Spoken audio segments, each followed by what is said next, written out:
Les origines socioculturelles jouent un rôle important dans la trajectoire scolaire des jeunes et leur entrée dans la vie active. Les parcours et les emplois ne sont pas les mêmes selon que l'on est issu d'une famille de cadres ou d'ouvriers ou que l'on a des parents nés en France ou à l'étranger. Plus on monte dans la hiérarchie des diplômes, plus la part des jeunes qui ont un père cadre augmente.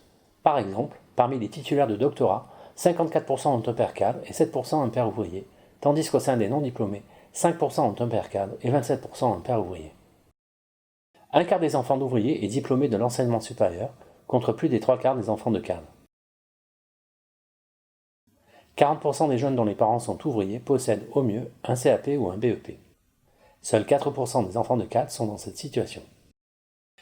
L'impact de l'origine sociale sur les diplômes se répercute ensuite sur les trajectoires d'insertion professionnelle.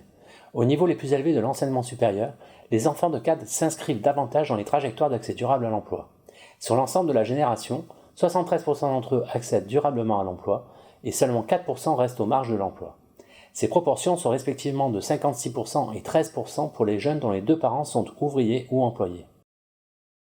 Les origines migratoires pèsent également sur les parcours scolaires des individus, et l'on constate des différences entre les jeunes issus d'immigration et les autres.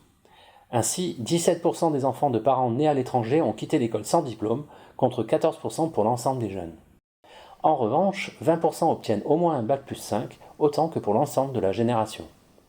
Globalement, les jeunes issus de l'immigration connaissent des débuts de vie active plus difficiles que les autres, mais leur parcours scolaire diffère selon leur lieu de naissance ou leur date d'arrivée en France.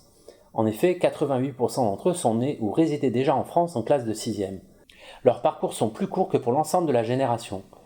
Parmi ces jeunes ayant fait leur classe de 6e en France, 38% sont diplômés au-delà du bac+2, contre 44% pour l'ensemble de la génération 2013.